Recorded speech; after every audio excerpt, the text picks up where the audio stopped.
عبد الحميد حبيب محمد جزء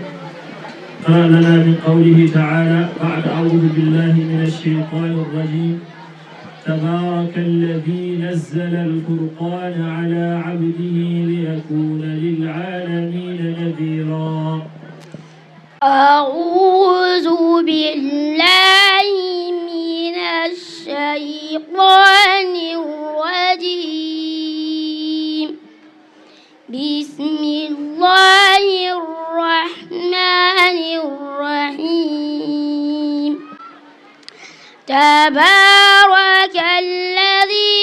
نزل الفرقان على عبده ليكون للعالمين نذيرا. الذي له ملك السماوات والأرض ولم يتخذ ولدا ولم يكن له شريك في الملك وخلق كل شيء فقدره تقديرا.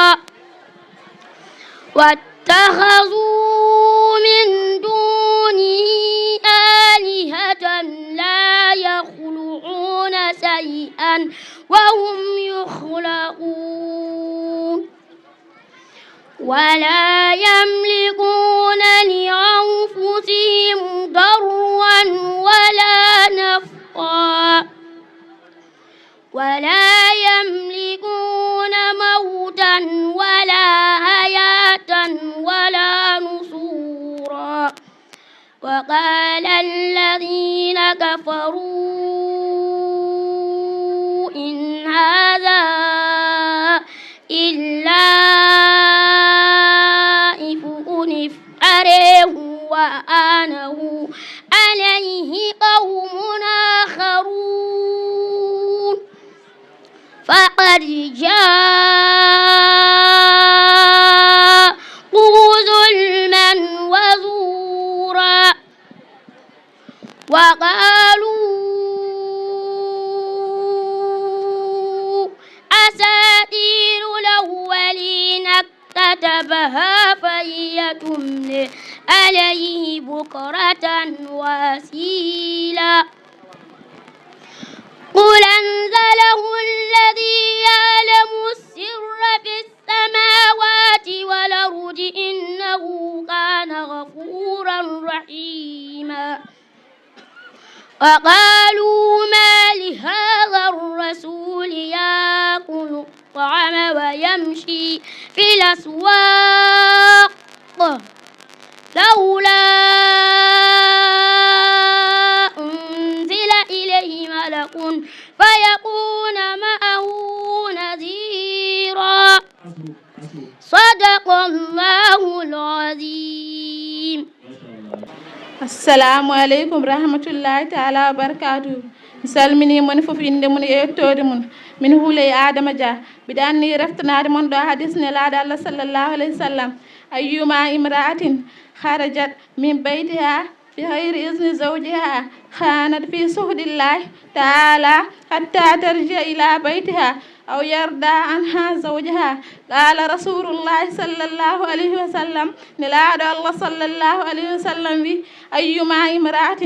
debbo fof harajat jaltuɗo min baytiha e suudu makko bi gayri isni zawjiha o alda e sakkitore joom galle makko hana debbo o woni fi suhdillahi e tikkere Allah taala towɗo hatta tarji hawrutto ila baytiha fewde e suudu makko aw yarda anha zawjaha malla ha joom galle makko o yaafom. assalamu aleykum wa rahmatullahi taala wa barakatuh. mi salmini goto fof inde mum e yettode muɗum ko min amnara alsamba mbiɗa reftoma moon hadis nelaɗo allah sallllahu alayhi wa sallam ala rasulullahi sallllahu alayhi wa sallam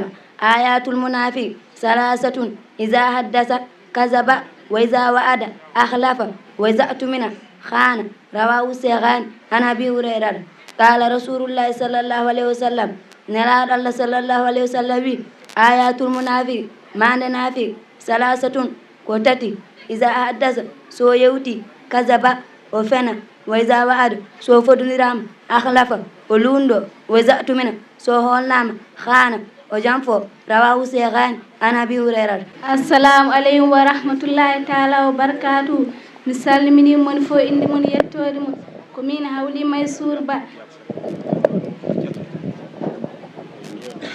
miɗa anni janngande moɗon hadis nelaaɗo Allah sallallahu alayhi wa sallam hayrukum li ahlihi wa ana hayrukum li ahli ma akrama nisa illa karimun ma ahanahunna illa la'imun qala rasulullahi sallallahu alayhi wa sallam nelaaɗo Allah sallallahu alayhi wa sallam wi hayrukum ɓurɗo moƴƴude e mon hayrukum ko ɓurɗo moƴƴude li ahlihi e koreeji mon wana min sallallahu alayhi wa sallam hayrukum miɗo ɓuri moƴƴude e mon li ahli e koreejam ma akraman nisa teddinta rewɓe illa karimum sona worɓe tedduɓe ma ahana hunna hoynata rewɓe illa la'imun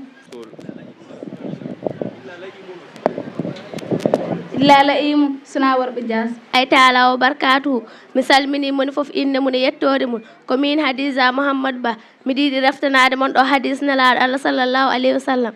qala rasulullah أعوذ بالله من الشيطان الرجيم قال رسول الله صلى الله عليه وسلم إن الغضب من الشيطان وإن الشيطان خلق من النار وإنما تطفئ النار بالماء فإذا غضب أحدكم فليتودع رواه أبو داود قال رسول الله صلى الله عليه وسلم نلار الله صلى الله عليه وسلم وي إن الغضب أي تكر من الشيطان جاكو الشيطان وإن الشيطان أي شيطان خلق تغا من النار كوي جينغ وإنما تطفئ النار أي كو إنني فجينغ بالماء كنديام فإذا غضب ستوي تكي أحدكم goto e mon faliyata wadda yo salligin rawahu Abu Dawud habridu moɗo. assalamu aleykum wa rahmatullah salmini moni fo inde mum e yettode mum o min Zeynab Diallo bi Ablaye Sirif Diallo a'udhu billahi minash shaitanir rajim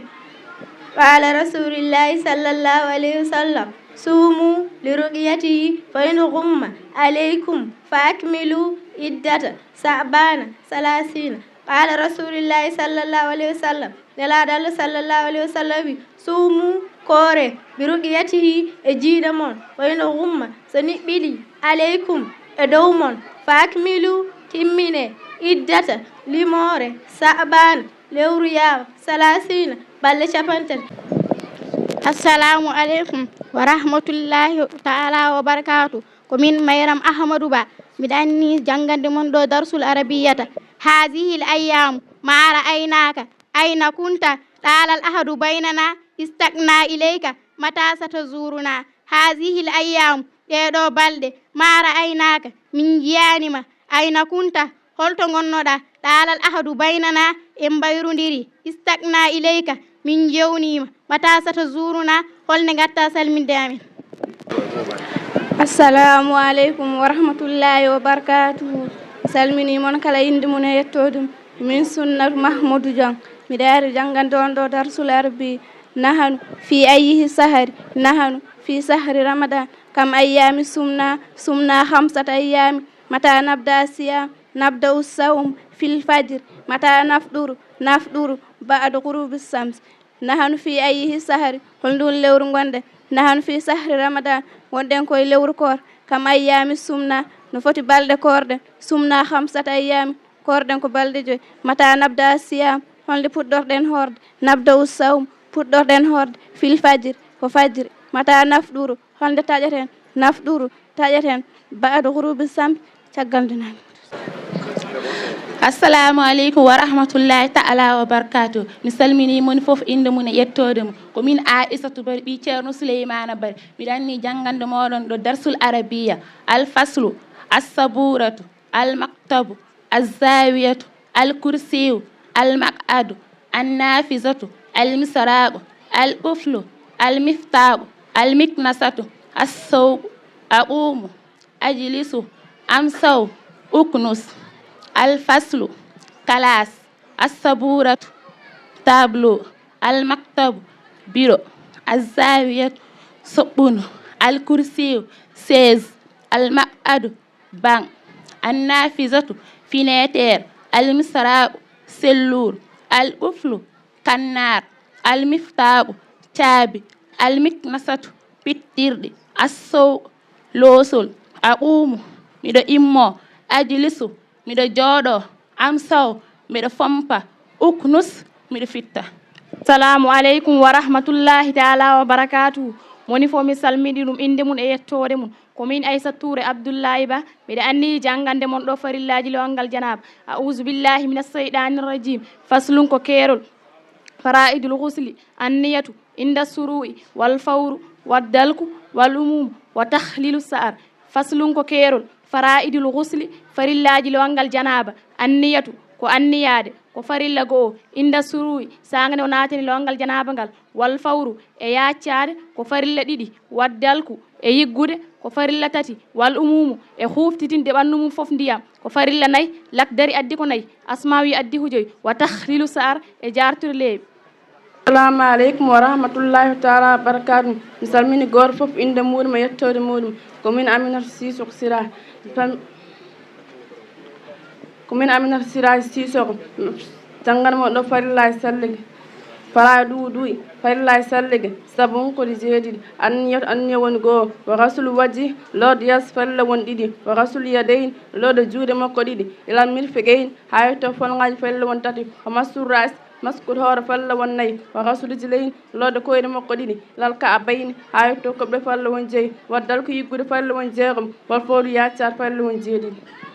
Assalamu aleykum wa rahmatullahi taala wa barakatuhu. Mi salmini moni fof inde mum e yettode mum. Min Salmata Amadou Sy mbiɗa annoyi haalande on ɗo haala Allah. Qala Allahu taala ya ayyuhallazina amanu taqullaha wa qulu qawlan sadidan yuslih lakum a'malakum wa yaghfir lakum dhunubakum wa man yuti illaha wa rasulahu faqad faza fawzan aziman. Qala Allahu taala Allah tedduɗo towɗo wi ya ayyuhallazina amanu e hemon julɓe gonɗinɓe Allah nuttaqullaha kule Allah wa qulu kaale gawlan konngol sadidan pewngol yuslih lakum o moƴƴinana on a'malakum golleji mon wa yaghfir lakum o yaafo on zunubakum bakkatuji mon wa man yuɗi illaha o mo ɗofti Allah wa rasulahu e nelaɗo makko faqad faza on de malama fawzan malal aziman mangal. Assalamu aleykum wa rahmatullahi taala wa barakatuh. Mi salmini mon kala inde mum e yettode mum min Aissata Bayba mi anni reftan ɗon ɗo haala Allah. Qala Allahu taala wa man ya'mal su'an aw yazlim nafsuhu summa yastaghfirillaha yajidillaha ghafuran rahima. Qala Allahu taala Allah tedduɗo towɗo wi wa man ya'mal kala on mbo golli su'an bonande aw yazlim wallo tooñi nafsuhu hoore makko summa refti yastaghfirillaha imsindi Allah yajidillaha mawtaw Allah ghafuran ko kafro bakkutuji rahiman jurmoroɗo. Assalamu aleykum bandiraɓe. Mi salmini mon kala inde mum e yettode muɗum komin Aminata Abou Guissé mbiɗa annoyi reftanade on ɗo haala Allah.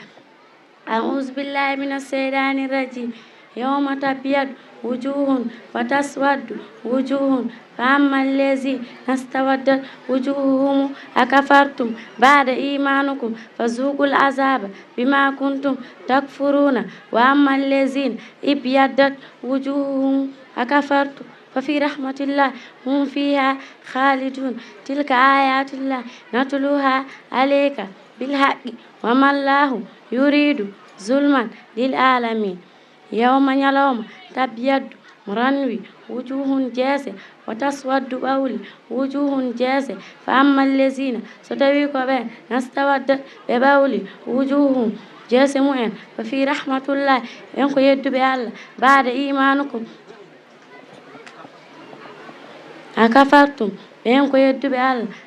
ba'da imanukum caggal gonɗingol maɓɓe Allah fazugu Allah wi min mbiya ɓe meeɗe al azaba lebte bima kuntum sabu ko laarino ɗon takfuruna oɗon jedda wa amma allazina so tawi ko ɓen ibiyaddat ranwi wujuhum jeese mumen fa fi rahmatillah ɓen de gone yurmede Allah hum kamɓe fiha to aljanna khaliduna koɓe heddotoɓe tilka ɗum ɗo ayatullahi woni ayeje Allah natuluha emin jangaɗe aleyka e dow ma an Muhammad bil haqqi e gonga wamallahu wonani Allah yuridu omo muuyi zulman toñangue lil alamina wonande windere nde